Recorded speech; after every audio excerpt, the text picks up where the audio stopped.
Hello, hello. Welcome back to another week of What It Takes to Be a Rock Star. I'm really happy you're here. And if you tuned in last week, you heard in the intro that I'm on tour, and I'm still on tour, and I'm currently in a really nice hotel room in Germany, which is pretty sweet. It's credit card themed and kangaroo themed somehow, and it's really it's funny, but yeah, I'm playing bass in a band called Tea Eater right now, which is the artist whose song is the theme song of this podcast. I'm starting a podcast. And yeah, we've been having a blast on tour. And if you're out in Europe, we have some more dates coming up in Norway, in Denmark, in Germany, and in the Netherlands. So come out if you're out here and say what's up. But yeah, anyway, I am chatting with Dylan this week from the band Balaclava, which is a New York-based band, and they're pretty new. They started in 2022. They're super fun. Their shows are fun. They wear these ski masks on stage, and so you don't know who's who, and they're just jumping around like crazy, and everyone's going wild in the crowd. And I found out that Dylan, the singer, he recorded mostly everything, I think except drums, like did all the instruments on their latest EPs, and he helped book the tours DIY that they've been on. So I just wanted to chat with him to see like how it's going and what's going on with their band because I've been seeing them grow and grow in the DIY way. So I wanted to hear all about it. And we do kind of nerd out for a little bit about DIY recording, so I'll explain a little bit about that too. But yeah, I hope you enjoy this conversation, and here we go. Balaclava is pretty new. You just started, or at least started releasing stuff last year, right? Yeah, we played our first show about 2 years ago. I released like one little smaller little demo tape thing. I don't remember when, but recently this past March I put out like a more conclusive thing, a bigger EP, but that was Okay. exciting to do that. Yeah, did you play everything on that EP? Almost everything. I'm not much of a drummer, so I flew in my best buddy who lives in LA now. I flew him in to record the drums last summer. That's awesome. Yeah. And then James, who's also in Bala, did some of the synth parts. Okay, cool. Yeah, your band is just so everyone knows, you all wear that's called a balaclava, right? The thing you're wearing. It's a ski mask. A It's a ski balaclava is a mask. little bit different, but I don't think a balaclava has a mouth hole. Okay. It's just like one circle in the eye Okay. instead of like two eye holes. But yeah, Okay. it's All a ski right. mask. So for anyone's listening who doesn't know your band, everyone's wearing these ski masks on stage. It's super fun. And the only problem with that is that you don't know who's in the band when it's done unless you're paying really close attention. Yeah, you got And to match up our outfits. yeah, yeah, but like I don't know, your drummer, he like puts his shirt back on or something, Yeah, and all of a sudden yeah, you're like, where'd he go? yeah. So It's yeah, fun. it is fun. I love that. Was that I know you got asked on Radio Free Brooklyn this already, but like when you started the band, did your first show, were you wearing that? Was that like the whole, yeah, we're gonna start this band and do that? Yeah, it was always the idea. I always had the idea. I certainly didn't invent wearing a ski mask on stage. We've all Mm-hmm. heard of Pussy Riot and whatnot. Mm-hmm. Lightning Bolt. I always loved Lightning Bolt growing up. It was cool. Yeah. Slipknot. Yeah, yeah. No, Yeah, it's it just seemed really fun. And it is really fun. yeah, I could imagine there's like some sense of freedom behind it of having people not know who you are. It's probably like way more like, yeah, I'm just gonna be crazy It's or super something. freeing. It's I always describe it like Halloween. Mm-hmm. Everyone loves Halloween because you get to dress up and pretend to be someone else. And sometimes you catch yourself like being a little bit more like true to yourself, maybe or something. All Uh, right. so like being able to wear the mask is just a really easy way to totally let go. Yeah, that's awesome. Yeah, Makes me want to do it. very fun. Yeah. Like if That's you've ever awesome. played like a, like a Halloween show and you get to dress up, you just feel there's so many words you can say, but like silly, you get to just Yeah. feel a little extra. Yeah, for sure. Have you ever done that in a band before, or was this your first time? Not like a mask necessarily. What? Like I was just thinking like a Halloween show, like Yeah. being dressed up as like the mummies one year, wore like, Oh, cool. you know, mummy outfit. Very awesome. So, how'd you find your band members? Because I know you're not from New York originally, right? You're from Massachusetts. I'm from Mass, yeah. Okay. Um, Kind of like a ragtag group of guys that I found. One of them I've known from Massachusetts. I met him in college, James, but he was living in New York at the time. But we like shared band members of like my band in college, so that's how I met him. So I've known him for a while. Um, Two of the guys are from New York. I just met them when I moved here a few Mm-hmm. years ago, and Steve, our drummer, I met because he was the drummer of another band that we would hang out with a lot and play with. And I like, poached him a little bit. It's like, come drum for Bala, do you, huh? He's all about it. Did uh did the other guys, were they playing stuff that was kind of up your alley and you saw them play and then you're like, okay, or um, sort of, yeah. I James, who I've known for a long time, like I knew he was down, and we didn't necessarily meet because I wasn't in a band when I first moved here, so I didn't necessarily meet through other bands and music. It was kind of just a mutual friend, but we all were musicians and would like jam a lot all the time together and stuff. Mhm. And like I really wanted to uh keep doing music when I moved here. And I tried, we would like jam all the time, and I don't know how many times you can get together with a group of guys and like jam and then nothing kind of happens. Right. So I Yeah. just took it upon myself like, all right, I'm gonna do it. I You're can't just I can't keep waiting around. I just gotta do it. And is that why you just like you just went ahead and recorded some stuff by yourself? Yeah, it didn't really, I had a couple songs like putting around for a while, but then there was like a moment in 2 Julys ago, July 2022, when James, who is in Bala now, like asked me to do this like challenge or whatever. He's like, "Hey, do you want to try this like song a day challenge Mm-hmm. thing where Mm-hmm. we just like you just write and record a song every single day for Nice. fun, whatever." I was like, "Yeah, sure." So I've never done something like that. And then like out of that became Balaclava pretty much, Oh, at that's least like awesome. sonically what it was. There was a few songs before that, uh, like the 3 songs of the little demo tape I put out before, like Mm-hmm. existed before that. But once that happened, then I was like, oh, okay, this can actually be a real thing. And I was Cool. started to get really excited about it. That's awesome. That's super cool. All right. So we're about to chat about DIY recording. So I want to explain a couple things before we go deep into it and it goes over anyone's head if anyone is listening who isn't familiar with anything with recording. So bands, they have a couple options when they want to get a song recorded. They could either go to a studio or they can record themselves if they're brave enough to try to do that.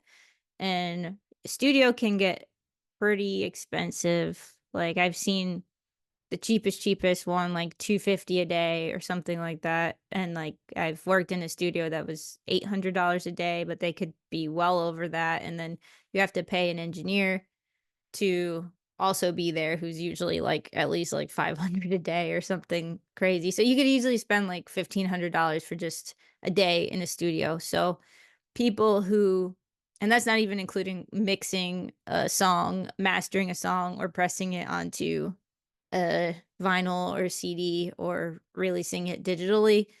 So bands on a budget who can get away with it, they can try to record themselves. So if a band is trying to do that, they have another couple options, and they could either use what's called a DAW, which is a digital audio workstation, or they can use a machine that's not on a computer. So your DAW, there's things like GarageBand that you might have if you have a Mac. You might have that already, or Logic, or another one is called Ableton. And so those are DAWs that are on your computer. And then there's these other machines that they're not on a computer. Like, you don't need your computer to do it. And they could either be analog or digital. And the thing with the DAW is you have like a lot more options and you could edit things easily. And then with a machine, you have less options, but it's almost easier sometimes because you have less choices to make. So you just do what you do. And sometimes you get pretty good at taking takes because you have less options and it's harder to edit around. So, anyway, I just wanted to explain a little bit about that. One common machine that I've used a lot and a lot of my friends have used is what's called a Tascam. And you'll hear us talk about Tascam. So that's like recording without a computer. So it's more limited, but it also sounds cool, in my opinion. I've used one for years and years and years. And but I've graduated to using a DAW just because I can make music when I'm not home. So yeah, I hope that explains a little bit. If you have any questions, let me know. All right, here we go. So you recorded on a little like Tascam, right? I saw there's like a Tascam. It's a Yeah, little it's a big cassette. one. It's right behind me. Hold on. It's big. Let's see. You see it? No, let me put my. Okay. Hold on. Oh yeah. Whoa. How many tracks is that? 8. Whoa. Okay. And it's a cassette That's not or that's reel to reel. That's oh okay. a 1/4 inch thick reel to reel tape. Okay. But the Cool. first little demo tape I put out was on a 424, and that's cassette. Okay. Yeah, I saw that in a Yeah, video, right? You had it in like a little music video or something. sure, maybe. Yeah. No, it was exciting for me because I recorded on a digital Tascam digital recorder 8 track Oh, forever. wait a minute, And which one? the DPO one. Oh, I think I had the DPO3 or something. Oh, Yeah. yeah. I hated that thing, but No, really? yeah, well, that's so funny. Yeah, my old band in college, we recorded like a thing on that and just like hated the way it sounds. So I just cranked all the inputs to like 11 Well, that's and what like, you do, and then it yeah. sounds Well, awesome I and like have fuzzy. it in the other room. I'm not gonna get it, but yeah, it's so funny. I guess I was always just like I didn't want to for whatever reason just wanted to go DAWless, you know. I was like Yeah. anti like DAW for Yeah. a while. Yeah. I was that way for a really, really long time until I was traveling too much to, I was like, okay, either I'm not gonna make music or I have to like go on Logic. So that's what I Yeah. do now. And I kind of got my whole situation on Logic now and I figured it Mm-hmm. out. And there's so many more options because my DPO one, it like there was an effects like knob, but No, it didn't junk. do it, Yeah. but it didn't even do anything. Like there was nothing on it at all. Like no, Mm. nothing. Everything I did was through my like 4 guitar pedals, Yeah. like all the effects. So, when did you start recording yourself though? Like when did you figure out you could do that or like make your own songs? Well, I guess it was like in college when like I was recording on the little digital task cam thing. That's when I figured out like it can be done. You know, you can do it. Did you buy that thing? Did someone give it to you? Like I how think it did was like a you? Christmas present or something, if I remember Oh, correctly. okay, cool. But it took me a while to like. I mean, I like read the manual front to back. I like reading manuals for these things. Like for my 424, the cassette 4 track, I like read the whole manual. I was Yeah. trying to buy the manual for the 388 on eBay, but they're like $70 just for the manual. Jeez. So I just like have the PDF and had read it. Yeah, it's harder to read a PDF manual than Not a as fun. Yeah. yeah. I agree. Clearly us who don't even like to use a dot, like want to flip some pages. Yeah, yeah. Do you so you still use that Tascam, the reel to reel, or have you graduated to a DAW? I've graduated, especially in the writing process. It's a lot easier to Yeah, use a dot. So, yeah. but then Which I'll one do you like use? Okay. This is a big I'm outing myself right now, but I use GarageBand. Nice. Oh, that's like it's It's the same basically thing, yeah, right? it's like there's a few limitations, but otherwise it's totally fine. Yeah. Yeah, So I'll usually demo like that and then re-record on the Tascam. That's what I did for the quarter-inch almanac. that's cool. Yeah. Yeah, it sounds really good. And did you do the drums in your space there? It was all recorded here, right behind How me. you have Yeah. drum mics or like do you do like one mic or what's I your think process? at max we used three. Okay, That was the cool. max we did. We did a kick, a snare, and then just like this mic, like 57, just like Yeah. point at the chest. Yeah. It's like really blown out, but it was Yeah. fun. And is it your preferred way to do things, or would you rather go to a studio? Have you tried going to a studio ever and like not liked it, or what's your Yeah, I remember story? my old band in college. We did that thing that I just said, the couple tracks ourselves on the DP03, Hmm. the digital Tascam, and like I love the way that sounded. And then we were playing out, and then like a friend of ours like, hey, like I'd love to record you guys, and he recorded us to tape, to like big like 2-inch tape, 24 tracks or whatever it was. And like we went into the studio and we did the thing, and none of us liked it as much as the way it sounded, when we did it ourselves. But Absolutely. even that was like a big learning process. That was the first time any of us have ever really done that. Thinking Yeah. back, I would do things differently, take more time, not settle on things. Hmm. I think when you like go to a studio, you're like forced to like be happy with what happened, and like well, like we spend all this time and money sometimes to go do this, so we like have to use it. We have to put it out. But if you do it Yeah. yourself, there's none of those things. You just do it yourself. You do whatever you want. No one's Yeah. gonna tell you anything. Yeah. It's really odd when you're used to like recording yourself and it being really fuzzy and Yeah. crazy, and then you go to a studio and it's super clean. You're like, ah, I Yeah. can't listen to this. It's so crazy. I think that's also just a stylistic thing. Obviously, Yeah. for uh different genres, it's easier to get away with it sounding like shit. You know, Yeah. Yeah. Yeah. I like when things sound like shit. Yeah. Yeah. Same for Yeah, sure. And I think there's a healthy balance you can get, which I've been really trying to get with my own band, where it's like you work with someone, but they know to make it sound like shit. exactly. Because It, some great records that I love were recorded in studios, mhm. but still have like a really like hard, rough sound. Yeah. So that's cool that you do all that because that helps a lot with you just have the time to do the music and you can just make all the music and you don't have to pay someone every time you want to record anything. Yeah. You just go in your basement and make music. Yep. That's the life. It's also nice that doing it yourself stylistically is like is a benefit, I think.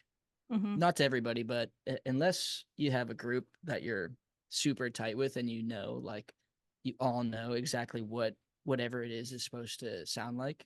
Hmm. You all know exactly what the project is.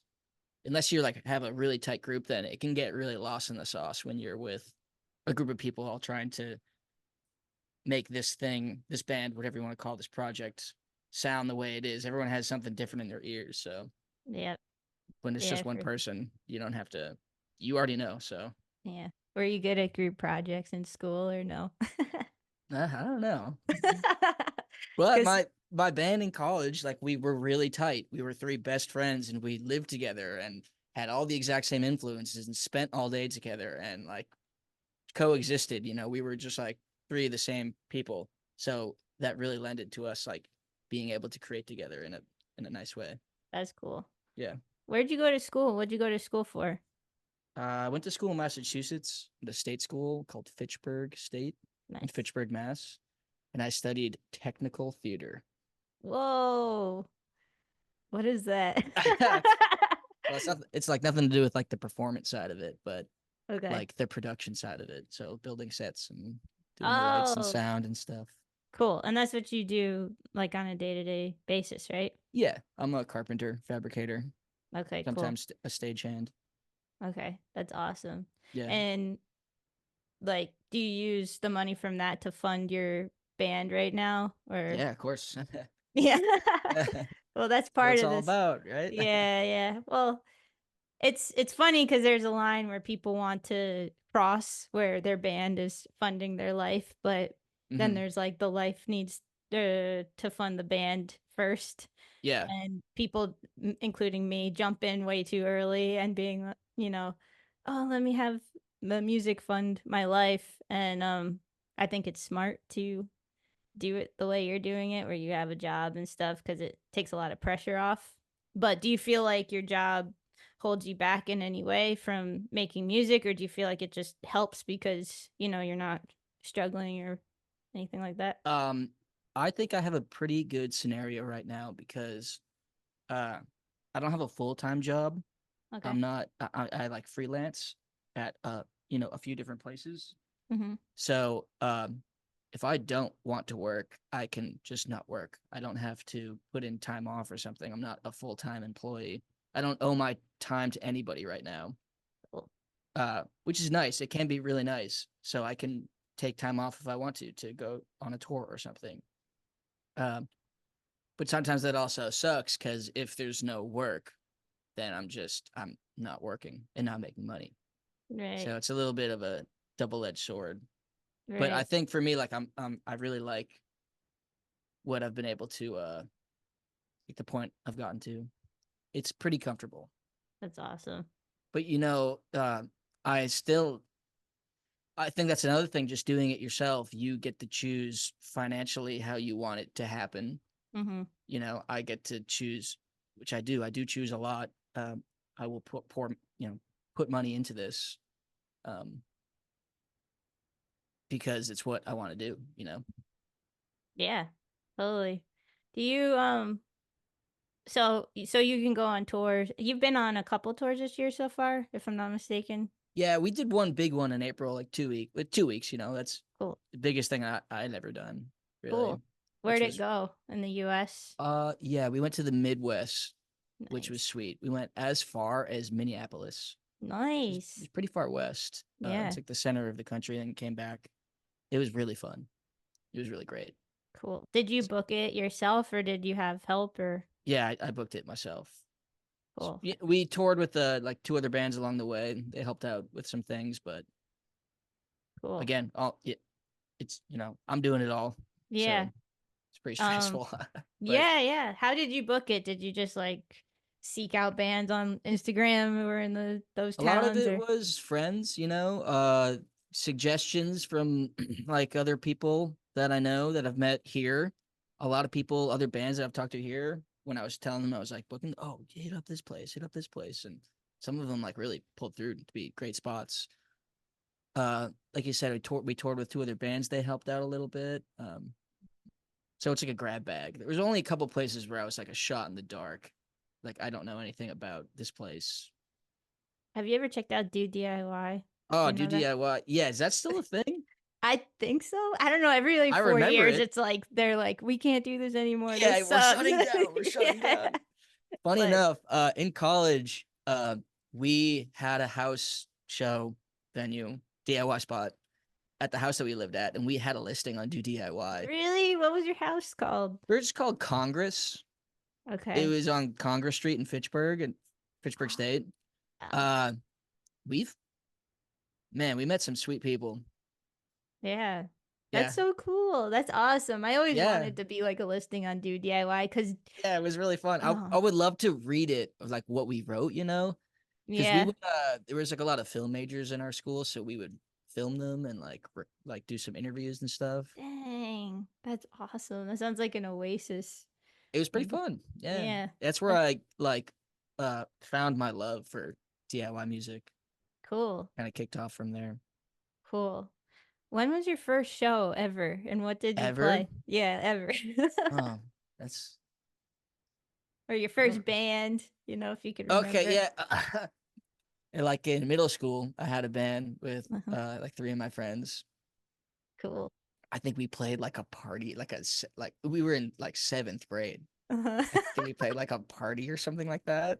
Maybe that was the first. Do you remember what it felt like? Was it like parents and friends, or like what did it look like? What It was the was friends. scene? It was at like the local like VFW. You know, like a VFW. Some people Yeah. don't Oh know. yeah. Yeah, Definitely. Yeah. yeah. It was like a American Legion or something like that. And it was like yeah, like a party that all of like our seventh and eighth grader friends went to. That sounds pretty cool for a show, I mean, honestly. God, it's definitely less cool than you're imagining right now. I'll tell you that. Were you playing guitar or I were was you playing singing? guitar. Yeah, no one was singing. I don't No think one was back singing. then. Yeah. No, Yeah. Yeah. no one had the balls yet to do that. Yeah. Okay, cool. Do you remember your first show at like a bar or um, you I know? guess like when it became like a real thing, uh, is when I got to college and aforementioned house Congress. Mhm. I met the guys that were living there before me, the older guys, and then um yeah, they like had us play a show there, like the Halloween show or something. That was the first time where I was like, Oh. oh, like this is like what it's acted. This is what it's actually like. And you were in costume, obviously. Yeah, yeah, yeah. We were me Mm. and Matt, who's like my best bud, I flew in to do the drums. Mhm. We were a two piece. We were Jay and Silent Bob for That's Halloween. awesome. Yeah. Cool. That's super fun. And So that's what did it go ahead. that's just like when I like realized like the whole DIY thing like wasn't like a movie scene. It was real and it existed. Yeah. It's like, oh, this is what it's all about. I think, Yeah. you know. Yeah. What did it feel like playing that show? Were you like scared or were you more excited and I was definitely like really drunk, like getting like, juvenilely drunk, like 19 years old, yep. Yep. but like it being really fun. And I remember me and Matt like walking down the street afterwards. I don't know why I remember this so clearly, but I was like, man, like if that was it, if like that's the highest that like this is ever gonna go, like music or whatever, it's like I'm all right with that because that was sick. Yeah. I'm Yeah. glad I kept chasing it though. Yeah, yeah. I know. That's what I feel like music really is. It's just a bunch of musicians chasing the high of like Yeah. that first show. But did you ever have a show that was like whoa, like this is like bigger than I ever thought it would be? Because you've obviously played some pretty huge shows. You've done a lot of things. Yeah, I mean, a lot with Gustav has felt that way. But Yeah. I remember the first time I felt that way really was I had a duo. It was called Melissa and Paul back in the day. And one time we got asked to play in Doylestown, Pennsylvania. And this Doylestown. yeah, and there's a record store there called Siren Records. And I remember we both worked a lot. We were playing a lot too, like 4 times a week, like all over the Wow. place. Yeah, we were like working full time and playing a ton. When was And this? Like what year? 2011 or 2012. And our band was doing pretty good. We were like getting a lot of shows. And yeah, we thought we were just gonna play a normal show. And they were like, yeah, this politician is having some uh I don't know, some fundraiser or something, and Anthony Green's gonna be there, and we're like, I don't know who that is. And they're like, oh, Circus Survive. And I was like, oh, that sounds familiar. I don't know what that is. And we show up, you know, late probably because we just worked all day and Yeah. just in whatever. And there's like a line wrapped around the building, and we were like, what the heck is this? And it was all sold out, and the whole place was like What? stuffed with people. And our minds were blown because it was like early. I mean, Facebook was a thing, but it wasn't like the events and how many people are going to the events. Like it was Yeah, none of classic that. era. Classic era. Yeah, it wasn't. We weren't there yet, really, where it was like you have to gauge every event ever to Yeah. see, like, oh, this is gonna suck or this is gonna be great. So we literally had no idea. And I remember playing that show, just being like, whoa, cool. And yeah, a lot of those shows I remember just being like, okay, I'm happy with how it went. But also that Hmm. band caused me to have a bigger appetite too A bigger for appetite. yeah, more Okay, shows, cool. more shows. Yeah, Yeah. yeah. Yeah, because we were on the same page a lot about goals, which I think is a huge thing for bands to do anything together. Like you need to be on the same page, even if it's Absolutely. just yeah, even if it's just like, you're the leader of Balaclava but you have these guys with you that you need to get on the same page somehow, and like Yeah. that you need, it's all being in a band. You're like, oh yeah, yeah, man, I want to jam. It's gonna be awesome. It's gonna be so fun. But there's like all this back work behind it, Yeah, and there's so like, much more to it. yeah, and like conversations, and like I was curious because you have this freelance situation going on. Does your other do your other band members have that too, or is it a problem where you like can't No, tour as much as you want to? yeah, it can be tough, sure, scheduling wise. Everyone who's ever been in a band ever knows that. We got a Yeah. lot of different types of jobs. Some service industry, someone works in education. Hmm. Uh, so yeah, it can be tough. Um, you were saying like, oh, getting everybody on the same page is really important. I totally agree. And I remember just recently we were driving back from on our last tour, 2-week tour.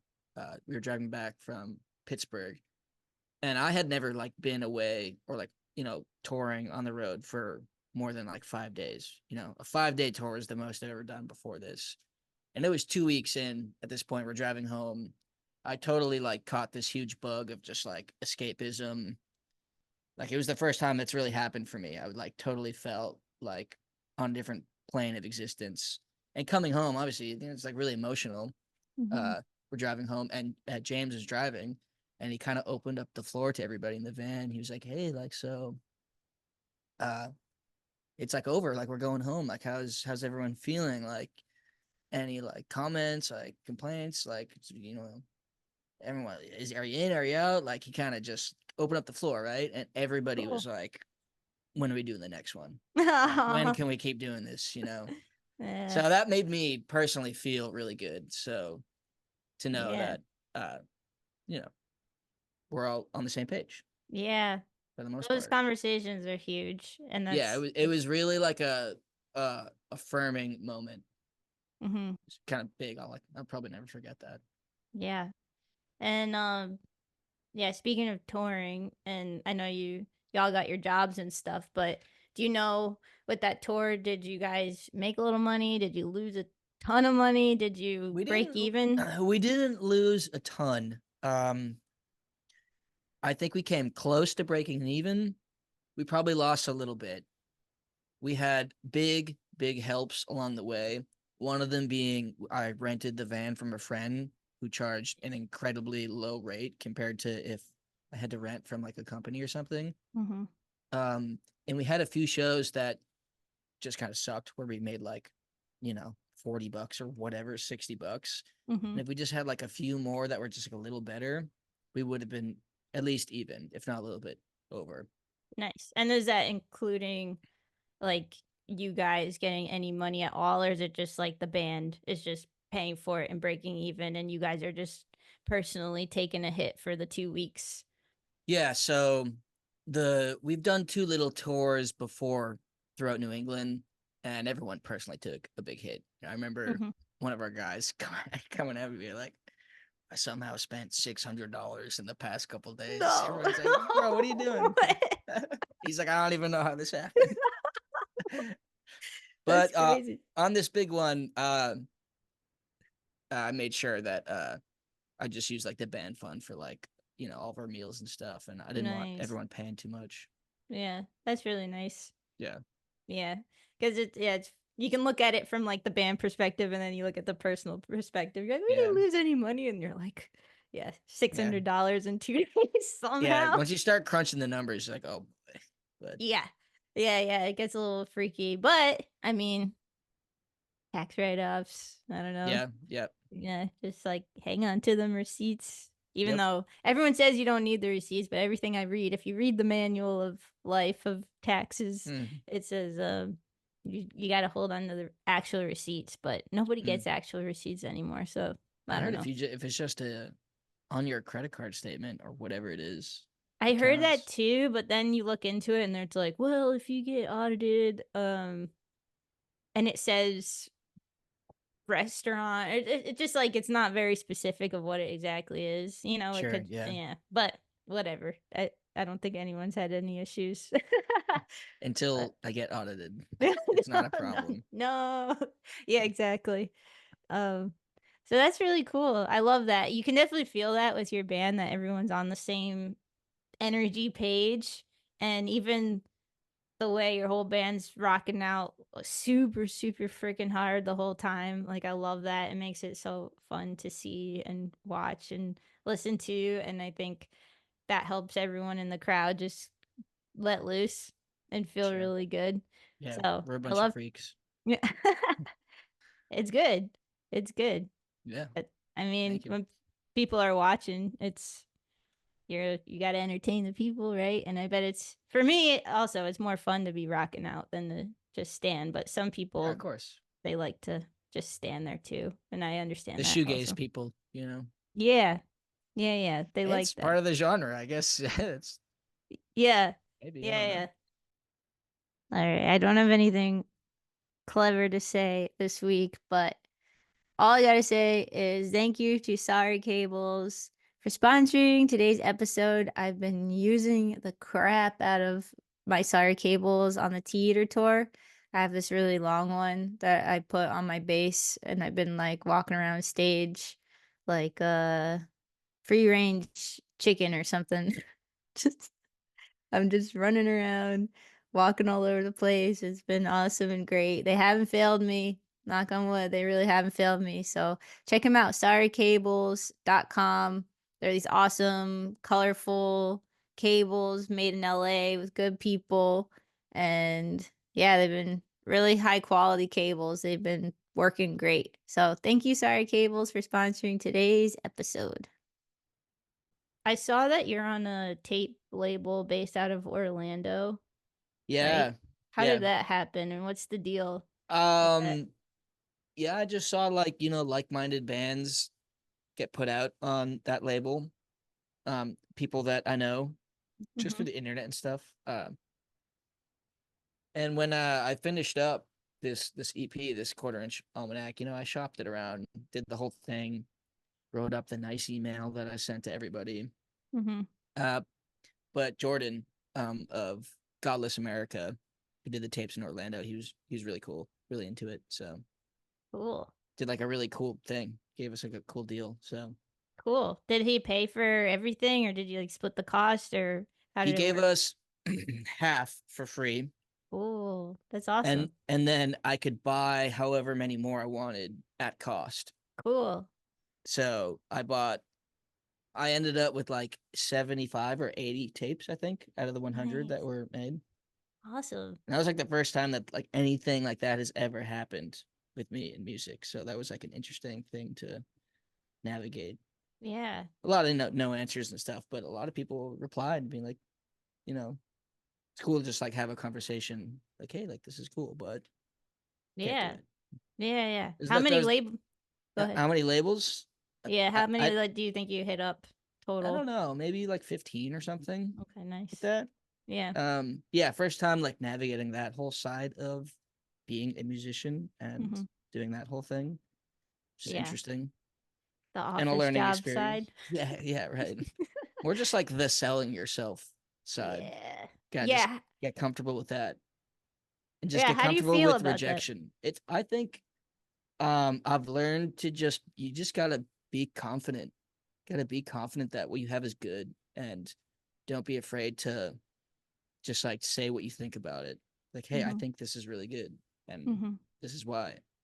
If you don't think it is, that's cool. That's fine. You got to be cool with rejection too. That's another huge thing about this. You can't get discouraged. Just got to Yeah. keep going. Just put your head down. Yeah. Yeah. Is that something new that you're good at now, or have you been basically like that? Is that like a skill of yours that you've always had? Yeah, I think so. I think personally, I've like never really had a problem with that. Uh, per se, I don't really like get too like caught up on like what other people would think of me, stuff like that. I think I'm Mhm. pretty good like that. And I owe it to my sister a lot of the times. We Cool. we Tell talk about us. yeah, we talk about this all the time. She was like the worst person ever for to me, for a long time. When I No. was growing up, you know what I mean? Like I was a Mhm. piece of shit growing up. I was a little kid. We were like going through a lot of family stuff, so like we're all dealing with it in our own ways. And I was like a little rascal, and she was just like we hated each other, right? We butted heads like for a lot of our lives. Uh, Hmm. and she would come down on me with the hammer like all the time, just like being like really like classic like sister like I don't want to call it bullying, but just like family, just like you know. And now that we're older, like we're really close, Hmm. and I always like owe it to her that like how I am today, because I'm like, oh, like no one can really get under my skin ever anymore, because my sister has given to me so bad that like none of this even compares to Wow. what I've had. We call it like the family trauma that that molds you into the person you are today. Oh my Me and goodness. my sister are super close. I love Yeah. her a lot, Yeah. but it's The funny that greatest gift. yeah, right. It's funny that I'm the youngest too, so she's older than me. It's just funny how like we can realize what that has done to us now. Yeah. She's like apologized profusely for like what she's done. But it's funny. We laugh at about it now, Yeah. locking me out of the house and stuff like that when I get home from school and Oh, stuff. why are older sisters the worst? I My know. oldest was, I'm the youngest too, and the oldest of us, she was just like, she wasn't that bad, but the oldest, one time she trapped me down on the ground, put her hand over my hands over my head like she was gonna tickle me, and then she would go to spit and it would like hang down and then Yeah, she would yeah. suck it up and then hang Classic. down, suck it up. And Classic. then one time it didn't suck back up and it just went right on my face. And I was like, I just cried for like an hour. Yeah. Yeah, stuff like that. But sounds like your sister really, really did it for you. Uh, yeah, again, we were going through like a tough time in the family. Not crazy, but we were all Mhm. dealing with it in different ways. Yeah. So I don't fault her for anything. Yeah. Did music help you at all through any of that stuff, or was there a moment like when did you pick up a guitar? Like Well, when that's the did thing. Like I was too like at that point, no. Like no, okay. music was not in my life. Mm-hmm. Because I must have been, I don't know, just young, like in middle school or something. But middle Okay. school is when I did start to play guitar. Was that That's also a Christmas gift, or how did you get your hands on a guitar? No, I just wanted to play, and it was like Guitar Hero that made me want to like play guitar. And I feel like a lot of people don't want to admit that because for whatever reason. Uh, but like I was really into video games as a kid, and like playing that, and it just like felt really cool to do it. And then that kind of is what like was the big gateway into a lot of things. I liked Okay, cool. music before that though. I remember getting my first iPod when I was a kid Nice. on Christmas, and then I just like plugged it into my brother's iTunes, and then just like dragged like every album onto my iPod. Wait, you stole his albums from his iTunes Yeah, well, onto he your was like, iPod? here's what you do with this. Okay, Just okay. drag everything you think looks cool into this, and then Was it all stuff that he downloaded? You know, yeah, off of he pirated a lot of it, I'm yeah. sure. Yeah. I learned that later on, what the Pirate Bay was. Yeah. What was your favorite album that you dragged over? Do you remember? I don't know, it's a good question. Um I liked like Audio Slave and like Nice. Rage Against the Machine when I was Nice. really young, and Wolf Mother. Remember Wolf Oh Mother? yeah. Wolf Yeah, Mother's on my iPod yeah. that stopped working this year. But yeah, that good band. I That feel like first people just record is still killer. I don't yeah, care what anyone says. I remember same. that, being like a big one. Mm-hmm. Stuff like that. Maybe Cool. some like Pearl Jam, obviously like Nirvana and stuff like that. Yeah. That's awesome. And okay, so you got into it through Guitar Hero. There's a band, I gotta tell you this so you don't feel so alone. A Okay. band of brothers from Chicago called Avantis, I think, or Avantis. I don't know how you say it. And they were playing video games together and they got into I guess it's what is it, Rock Band? Rock That Band? Yeah. yeah, and then they all started playing and then they realized they were pretty good and they were Yeah. like let's just do this. And they're awesome. They're like That's great. really awesome. Yeah. Yeah. So that worked. Whatever opens the door. Yeah. And So I never had musical family members. It interesting. wasn't really something that I was born into, which I think Mhm. happens for a lot of musicians. Just brought up onto it. It was like a really big self-discovery thing for me. That's awesome. Yeah. And when you picked up guitar, was it hard for you? Like, how did you learn your first chords? What did you do? I Like, I, I took lessons. Yeah, I took oh, lessons. cool. Shout out Paul Doolittle of Hanover, Mass. He was my Paul. teacher. Awesome. Yeah, and I was like always been like a terrible student. Hmm. And whenever I would like try and learn, so, he would give me the thing to learn. I would just like never do it, and I'd pick up the guitar and just like make up my own things. So I was like a pretty bad musical student. Oh, still am. I can't learn songs. It's really hard for me to like look it up and learn it. I just get distracted. Did you just do something though with 95 bowls or something? Like a cover set, a birthday cover set thing.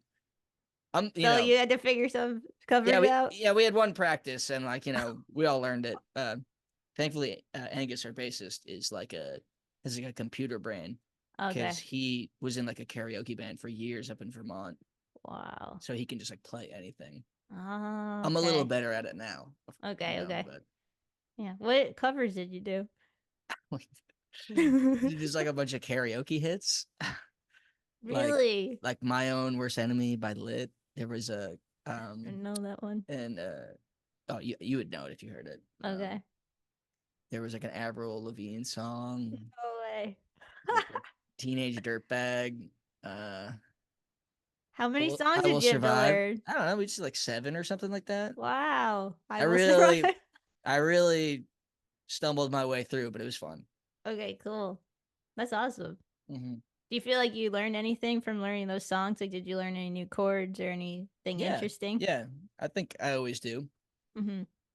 That sounds fun. I just don't do it a lot. I think that is something I could be better at, like learning other things. Yeah, but it takes time, and then it takes time away from you just making up cool songs. Yeah, right. Yeah, that's cool. Yeah. Well, I love to hear all that because okay, so you had lessons, and it hurts like hell when you first start guitar. I don't know if you remember that I part. I don't remember that. Really? Yeah, I don't really remember like Cool. your fingers, right? Like Yeah, yeah. You don't remember that. I don't have any specific memory. I'm Wow. sure it was real, but Yeah. Did you start on electric or acoustic? electric guitar, yeah. Okay. That's why. When you start an acoustic, it's like excruciating, Oh, because they're but just like heavier it's gauge. harder to play. Yeah, yeah. Yeah. It's like way harder. So that's probably why. That's Is that how great. is that how you started on the acoustic guitar? Yeah, yeah. An acoustic. How old were you? I think like 13 or 14 years old. I think I was about 12, 13. Yeah. And 6th grade, whatever however old you are in 6th grade. nice. Yeah. I was in maybe 8th grade. So I don't know what age that is, Mm, but shout out to Jason Burke who lent me his acoustic guitar until I learned everything I wanted to learn on it. So nice. it was Shout like out Jason. yeah, it was like a year. And I kept trying to give it back to him because I was like, it was his only guitar. And I was like, this is your only guitar. And was becoming obsessed with guitar. And I was like, I can't keep this guitar from this guy, you Yeah. know? And he was like, no, no, no. Like, just learn, just learn. I see how much you want to learn. Just learn. And eventually I gave it back to him. And I was before my 16th birthday because then my mom gave me my first electric for my Hell 16th yeah. birthday. What'd you That get? I A Squire Strat? No, I got a Jay Reynolds, which is a Strat knockoff, which I still play to this day. I didn't play it. Really? Yeah, I didn't play it the other day, because it needs a little love. But it's like my favorite guitar, and I've tried so hard to play different guitars, Wow. and yeah, it's an amazing little cheap guitar that it's wired differently than a Strat, so it drives me crazy when I play a Strat because I can't get it to sound like how I want it to sound. What's different So, about it? uh, the the tones, like on a Strat, for some reason, I could only get everything to sound like more bassy, like all the strings from low E Mm-hmm. to high E, or it's like super trebly. But on my Jay Reynolds guitar, I can get like a tubey low sounding bass and a like zingy high Oh, at the cool. same time. Cool. It's like, and I can't find that in any other guitar. It like drives me It's up like a wall. it's like a defect or something that you were just like are in love with though. Yeah, exactly. It's like a cheap guitar, right? Yeah, yeah, yeah. So it's like hard to mimic or something. I don't know. But anyway, I love playing that guitar. And yeah, I've tried other guitars. It's just not the same. Yeah, I know Yeah. that feeling. Yeah. How many guitars do you have? I don't know. Someone asked me this the other day. I only have like three that I actually play. You Mm-hmm. know, I have a few other ones that are in like various states of, unplayableness. Mm-hmm. About three. I have like Okay, cool. a Dan Electro that I really like. I have like a shitty like the Japanese Tiesco guitars, you know. Okay. Yeah, yeah. I've seen Uh, those. and then I have a really cool guitar that my uncle made. That's like Whoa. a kind of like one of a kind thing that I use for everything. That's what I Whoa. play. Like that's my guitar. Wow. That's Yeah. awesome. Does he play guitar or he just learned how to make guitars? He's a bassist and usually makes basses, but he's not much of a musician himself. He just loves. Uh, he can play obviously, but he's more about the craft of making one. He's a luthier, Cool. you know. Yeah. Have you ever thought about making your own I one have. day? I'd love to do it one day. I Cool. think I could do it. You know. Yeah. I mean, you work with wood and stuff, Yeah, I know that right? side of the skill. You Yeah. know, That's one day. cool. I think it will one day. Yeah. You said your first show with Balaclava was 2 years ago? It was August 26th, 2022. Okay. Where was it? Gold Sounds. Oh, nice. Who Yep. played that show? Do you Who remember? played? Yeah, I Yeah. remember. Uh, Okay.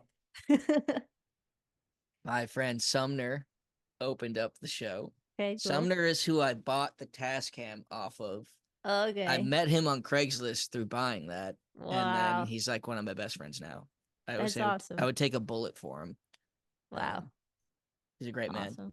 Uh, I think it was this band Dog Lips from New Hampshire, and then this other band Libby Quinn, Okay. who Steve, our drummer now, drummed for back then. It's like the Okay. first time I met them. Cool. And was that your first show in New York Since moving to New York, yeah, since moving to New York? yeah, Okay.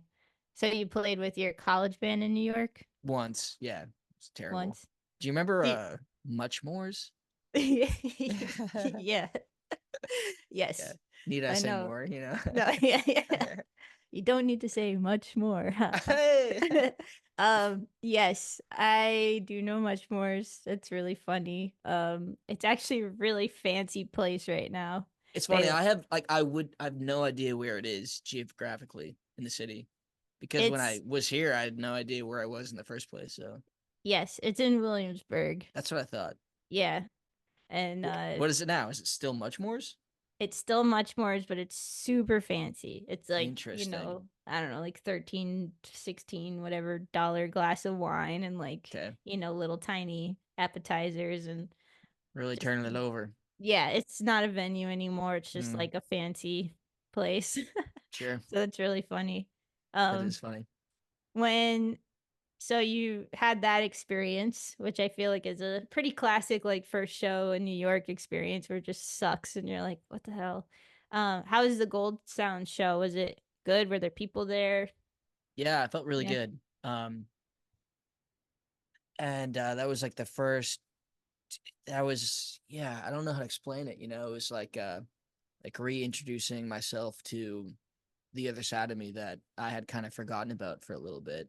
Mm-hmm. Um, that I did kind of give up for a minute since moving to New York.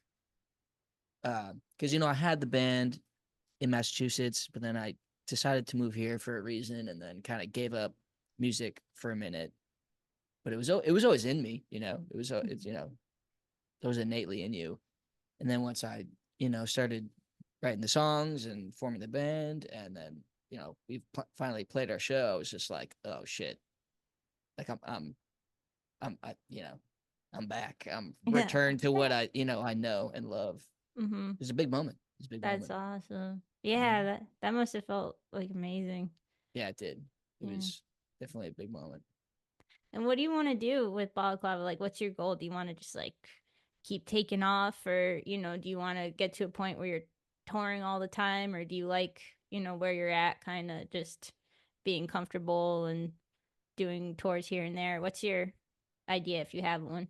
As much as I can do. I never want to stop doing this. I never want to stop seeing what's in front of me and like putting goals in front of me. Just like never want to stop. So it's hard to say like what the goal would be Mhm. because it's like infinite. I just want to keep going until it cannot happen anymore. Mhm. That's Keep awesome. keep writing music, keep putting it out, keep touring, keep playing shows, put out more stuff, get on the label or something, and see what happens. You just Cool. gotta just keep doing it until the next thing happens. Cool. And do you have any regrets at all about like when you stopped playing music for a while? Do you regret that, or is there anything that you wish you'd done differently up until this point, or are you pretty happy with where things are right now? That's a interesting question. I think regret is a big word. Mhm. Um, I don't regret the time I had moving to New York and not doing music. I think that had its own thing in my life. What I think I might regret is not spending my time in the pandemic a little bit more, uh, like actively with music at least. Mhm. I look back at that time just sitting around, and be like, oh, I could have been writing 100 songs. Mhm. That's maybe a regret is not just using that time a little bit more carefully Yeah. because we'll never Yeah. get that back. Hopefully. I know. Yeah. Yeah. Yeah. Hopefully. Yeah. I know. I totally feel that. I'm sure there's a bunch of people who also feel that way because there seemed to be like this wave of people who were learning every skill under the sun and, baking sourdough breads every day and like Yeah, writing 5,000 songs and painting and doing this. yeah, I even know someone who took their stimulus money and like put a down payment on a house. And I was like, sure. dang, or, people stuffed up their retirement funds. And I mean, I don't, no one knew what was going on, so it's hard to have foresight. yeah, But exactly. maybe that's a regret is not just not doing this sooner. And I'm getting older. Just turned 29, so I feel like I wish I just was like 2 years younger at where I am right now. So I kind of have that thought sometimes. Hmm. Um, which I Yeah. guess is like the 2 years of like the pandemic. I know. I was just gonna say that there was like a erase button on those 2 years. Yeah. So, um, Try not to is there? dwell on it. Yeah, yeah. I mean, I think having time away from music, even though it's hard and weird, I think it is an important part of being a musician sometimes. Because when you're on when you're on the grind of it, it's like you're always on. You always have some like emails to check. You always are thinking of your next release, your next tour, whatever. You're always Yeah. on. And then if you could just take a little breather from that for a minute, I think it's helpful for getting that part of yourself to just like hit the reset button and then you're ready to take on the world again, which sounds exactly like what happened when you stepped into Gold Sands on that fateful night. Yeah. It's funny though because what I was doing before was never half as serious as it is now. Okay. I've learned like what it means to be a different kind of band now after doing the balaclava stuff. Cool. What do you mean by that? Just elaborate a little bit. I wish I kind of took it a little bit more serious when I was in college and doing our thing, but we didn't know. Like we didn't know how to do it and like we weren't really in so much of a community to like see everyone else doing it around us to kind of get influence on what we should be doing, which is Hmm. I think what happened to me in New York. I would see all my peers being like, wait a minute, like they're like making it work and like doing it. And I was just like talking to that guy in the bar and now he's like going on this big tour. Like that's sick. That was something like new to my brain. And I didn't Hmm. have that going to some random ass state school in central Massachusetts. Hmm. I wasn't in the city. I wasn't in Boston. I didn't have this group of people like doing the thing around me. So I think coming to New York made me realize like, oh, you just have to do it. You have to just Hmm. like put your head down and do it if you want it to happen. Hmm. So that was another like big kind of moment for me. Yeah. Yeah, that's awesome. It is huge when you have those people around you that you're kind of seeing a path into just even bigger, better ideas, or when you see your friend doing it or that guy you were just talking to, it's like, whoa, okay. I could do that Yeah. too. Yeah. I think Um, that's just New York too, just like the New York energy. Everyone's trying to do it. Everyone's trying to make it. So it's for sure. intoxicating. Yeah. Is there anything with music since you've been taking it more seriously that's kind of like shocked you? Shock's a strong word, but that's been different than what you were expecting diving into it? Put another way, the dream versus the reality of doing things. Like, is there anything that you've been getting into where you're like, oh wow, we just played this dream show and it's so much different than what I thought it was going to be, or like, and anything like that, if anything comes to mind. Nothing really comes to mind because I feel like I haven't crossed that threshold yet. We're still like I'm not like I've like made it in any way. I haven't like found crazy success. I'm still like looking up, and a lot of people talk about not like selling out, but like, once you like cross a line, uh it becomes a little bit more like, like maybe like sterilized or something, or like it's not about the money until it can be about the money. Hmm. So I guess like that would be a thing that would maybe like shock me, like when you can start like making money from it, like that Hmm. would be like a weird thing. So nothing, it's still, you know, the grind set that I imagined at this point. The grind set. Yeah. How did I never hear that before? Is that your word or have you heard that I before? don't I don't think so. The grind set. I'm sure I've Pretty heard good. that. Like an album name. Grind set. Yeah. No, it's funny because from my perspective, it's Desperate like task. I think partly why I wanted to talk to people from all different levels, and even though you're like, Mm, I'm not successful in that way, but like to me, you are in a lot of ways. Like you have an awesome band that is playing awesome shows in the city. People are like getting down at your shows. That's like the coolest thing. Like I think it's awesome when people just start raging at your shows. Like, sure. That's a big reward. yeah, yeah. It's I don't know, it's showing you that something's working, you know? Yeah. Yeah. And like you just keep growing that and like I don't know, the more you could keep doing it by yourself, in my opinion, the better. I wanted to talk to you too because I know you're doing like the DIY tours, and the more I talk to the people who are doing in the grind set of doing the DIY tours, it's like I feel like everything is like the same amount of money in the end. It's like you're just spending more as a bigger band, and then but you're maybe breaking even, mostly losing money. I think I'm lucky that I do have a skill, like a trade skill, Yeah, carpentry. Like I can do that kind of whenever, wherever. yeah, So I do feel thankful for that. I think it helps. for sure. That's huge. Like that's what I said in the beginning. I was like, that's a good way to do it because Yeah. you you're just making all the choices now based on what you want to do, and then, um, yeah. All right. Well, thank you so much for tuning into this week's episode. I hope you enjoyed this episode as much as I did, and I look forward to next week when another one will be out. All right. Bye.